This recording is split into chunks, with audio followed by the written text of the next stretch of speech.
Okay, today we're going to talk about endocrine histology. Remember, histology is just the study of tissues, so we're going to be looking at all of the endocrine tissues on slides.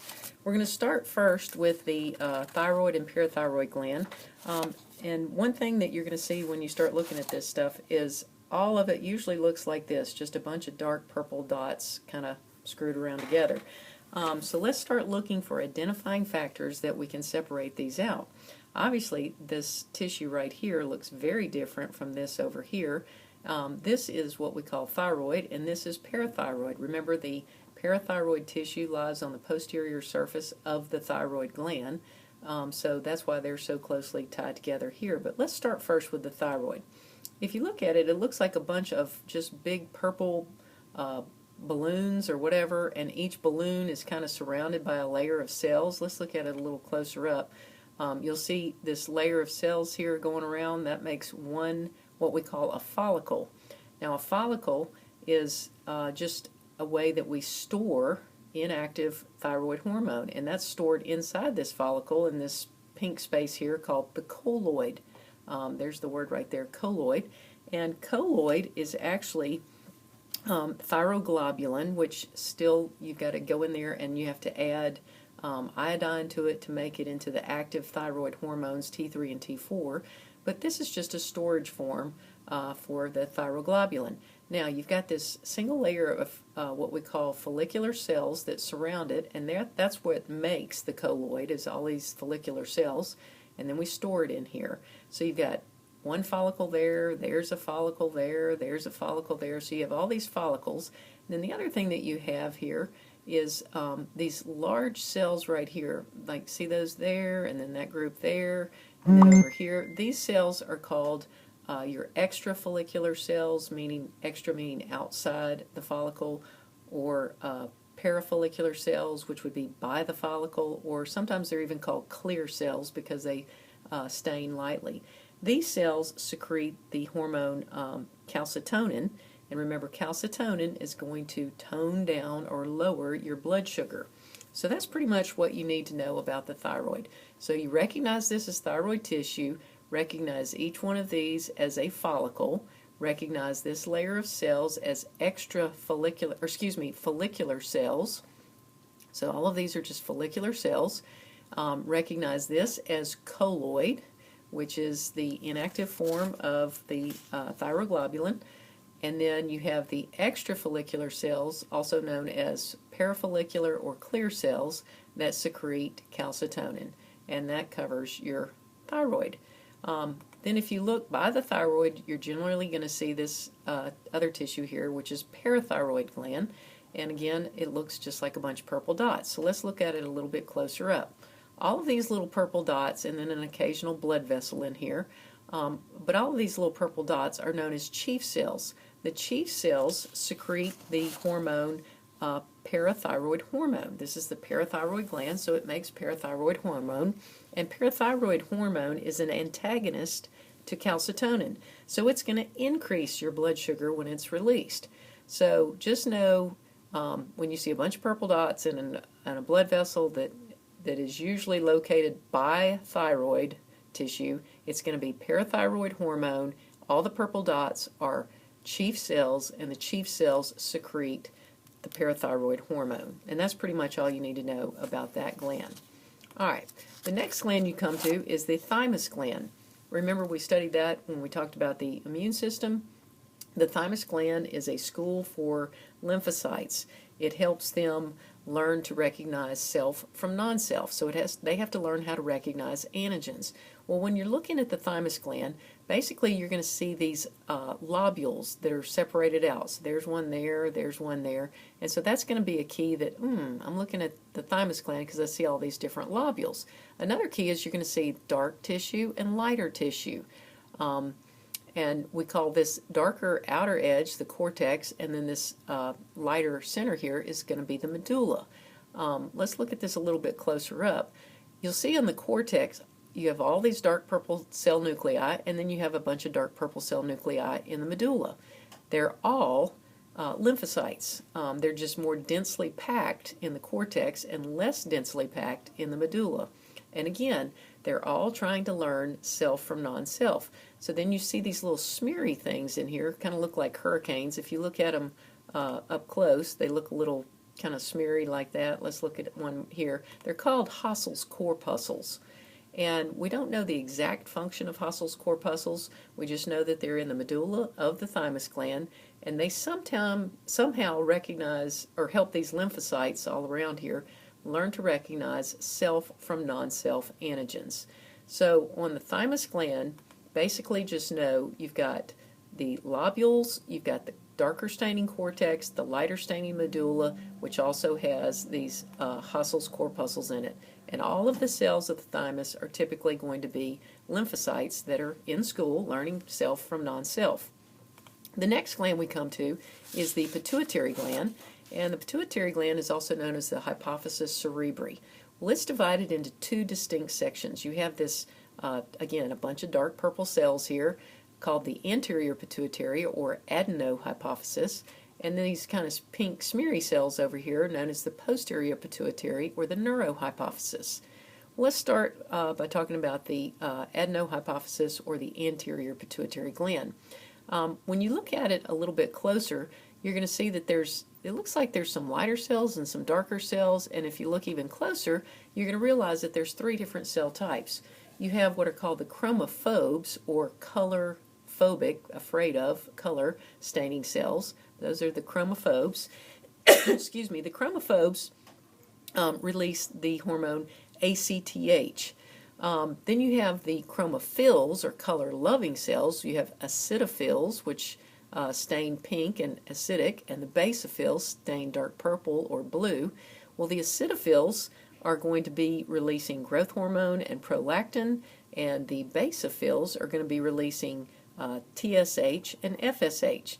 Now, you don't need to worry about what cells are released from what, but I just want you to understand that there's three different cell types in this anterior pituitary gland, and there's lots of different hormones being released from that. All right. Then you have the posterior pituitary gland, and it's also known as the neurohypophysis because it's made of neural tissue. So if you look at it up close, basically what you have is all of these little stringy things here. These are non-myelinated axons of neurosecretory cells, and their cell bodies are found in the hypothalamus, which would be way up here.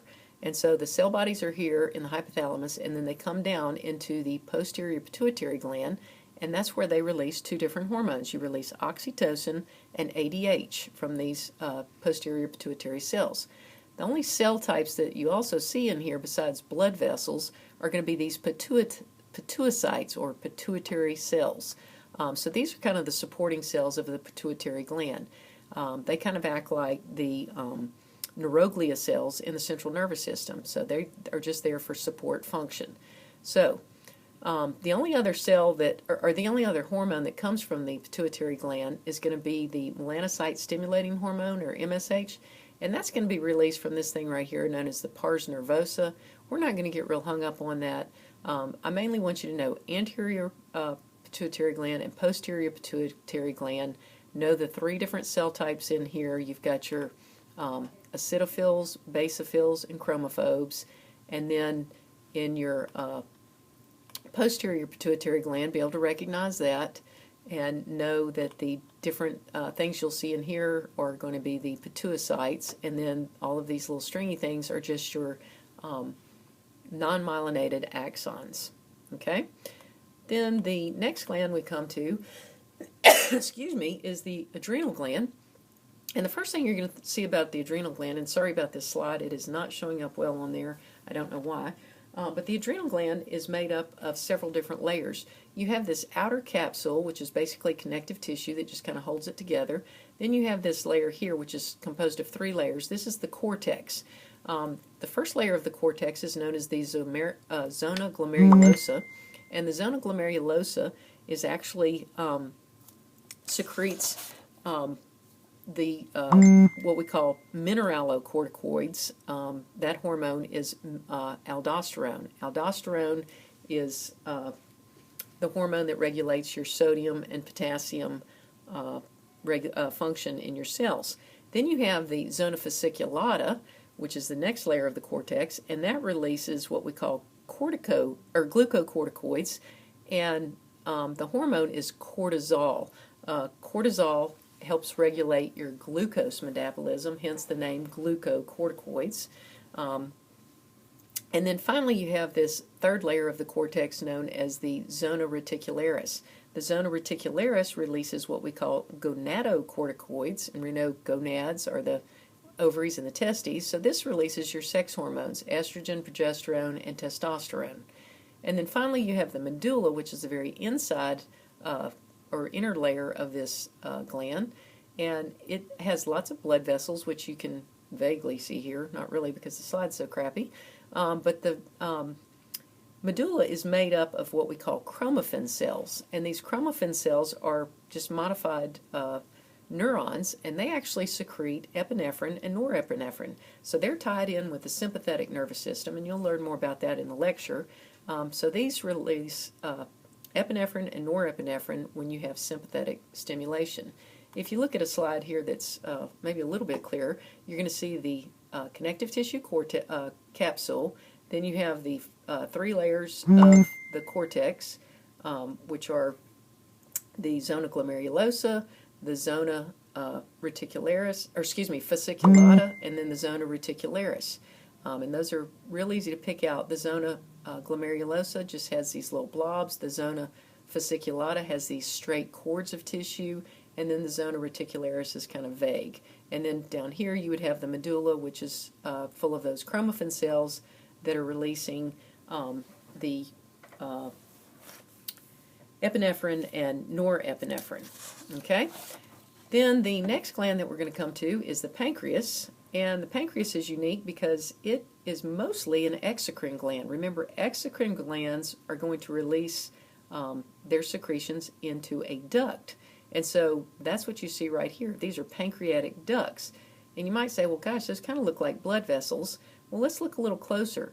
You'll see that it's not a blood vessel because, first of all, the inner layer here, which in a blood vessel would be simple squamous endothelial cells, is made up of these cuboidal cells, so that tells you it's not a duct. And then you don't really have that real smooth layer, muscle layer of the tunica media like you would have in arteries and veins. So if you kind of compare that to an artery and then there's a vein, you've got that real thick tunica media with smooth muscle, and there's a thinner tunica media in the vein here. But you have that obvious smooth muscle layer, but the real key is that endothelial cell layer. It's simple squamous in arteries and veins, but when you're looking at a duct, it is these large cuboidal cells, and so that tells you you're looking at a duct. All right, well, if you look at the pancreas itself, let's get, actually I'm going to go down here. You're going to see mostly exocrine tissue here, and this makes up 98% of the pancreas. And remember, the exocrine tissue releases its contents into ducts. Okay, then you have these little clear staining or lighter staining, what we call islets of Langerhans. That's the actual endocrine tissue that you see in the pancreas. And if you look at it up close, there's three cell types in the islet of Langerhans. So there's your acinar cells, which is exocrine, and then there's your islet of Langerhans, which is endocrine. There's alpha, beta, and delta cells in here. The alpha cells release glucagon, the beta cells release insulin, and the delta cells release somatostatin. So those are your three endocrine cells there. And again, when you look at the pancreas, it's like, oh no, more purple dots, but look for those islets of Langerhans or look for a pancreatic duct. Those are going to be keys that you're looking at pancreatic tissue. That's just kind of the identifying point there. Your book also talks about the gonads. We're not going to do those right now, the ovaries and testes, because we're going to cover those in detail in the next unit. So we will end there. Thank you.